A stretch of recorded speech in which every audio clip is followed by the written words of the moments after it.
UPSC EPFO ये क्या होता है और कौन कौन सी पोस्ट पर वैकेंसीज आती हैं, क्या आपके लिए ये अपॉर्चुनिटी है, यही डिस्कशन हम इस सेशन में करने वाले हैं। तो स्टूडेंट्स, ईपीएफओ जिसका मतलब है एम्प्लॉयज प्रोविडेंट फंड ऑर्गेनाइजेशन, ये एक बॉडी है ministry of labour and employment के अंडर।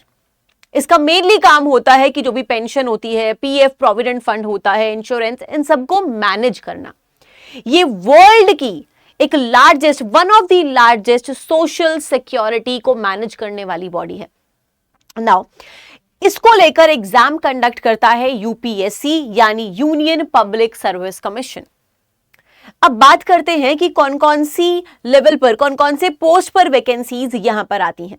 तो स्टूडेंट्स, दो पोस्ट स्पेसिफिकली जो हम कवर करने वाले हैं, अदरवाइज पीए लेवल पर भी यहां पर वैकेंसी निकलती है, बट दो पोस्ट जो आपके लिए बहुत ही एक बड़ी अपॉर्चुनिटी हो सकती है, डेफिनेटली है ईओएओ एंड एपीएफसी। तो ये क्या होती है, इन पर डिस्कशन करते हैं। ईओएओ और एओ यानी एनफोर्समेंट ऑफिसर और अकाउंट्स ऑफिसर, ये group B gazetted non ministerial post students हैं। एंड यहां पर भी सैलरी आपको एक अच्छी सैलरी 85,000 प्लस सैलरी अराउंड मिल जाती है।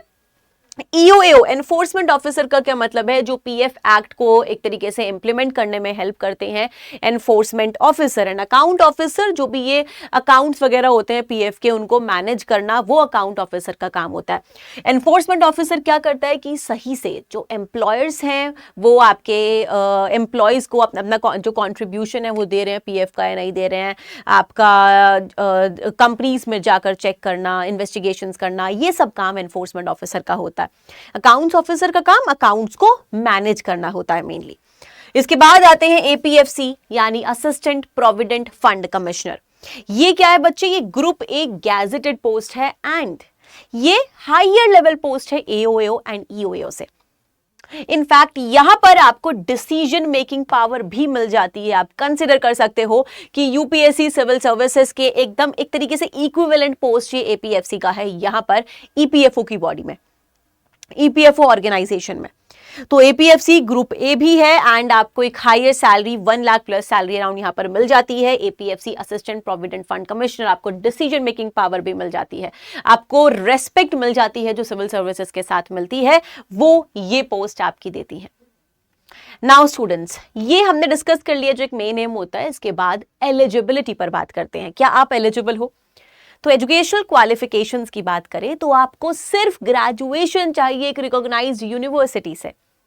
एज लिमिट, तो students 30 years maximum age limit है ईओएओ के लिए and 35 years maximum age limit है फॉर एपीएफसी। तो अगर आप इस एज लिमिट के अंडर हो तो डेफिनेटली एलिजिबल हो एंड ग्रेजुएशन किया हुआ रिकॉग्नाइज्ड यूनिवर्सिटी से, तो प्लीज अभी टाइम है एंड अराउंड अगस्त के अराउंड हम एक्सपेक्ट कर रहे हैं इसकी vacancies already around more than 300 vacancies expected है, लेकिन इसका नोटिफिकेशन, एक शॉर्ट नोटिफिकेशन हम एक्सपेक्ट कर रहे हैं अगस्त के अराउंड। तो स्टार्ट प्रिपेयरिंग फ्रॉम नाउ, जिससे कि एक बफर टाइम भी आपके पास हो, रिविजन का भी टाइम हो एंड एक अच्छा एग्जाम आपका जा पाए। तो एज लिमिट को लेकर स्टूडेंट्स हमने यहाँ पर डिस्कस करा। इसी के साथ साथ एग्जाम के पैटर्न को लेकर भी मैं बता देती हूँ, वरना अदरवाइज दूसरे सेशन ऑलरेडी हो चुके हैं। तो पैटर्न को लेकर बात करें स्टूडेंट्स, तो 2 स्टेज यहाँ पर होते हैं। एक होता है रिक्रूटमेंट टेस्ट यहाँ पर एंड उसके बाद एक इंटरव्यू। तो यहाँ पर आपकी सिर्फ 2 ही स्टेज होती हैं, यानी रिटन आपके फर्स्ट से नहीं होता जैसे कि सिविल सर्विसेज मेंस में होता है।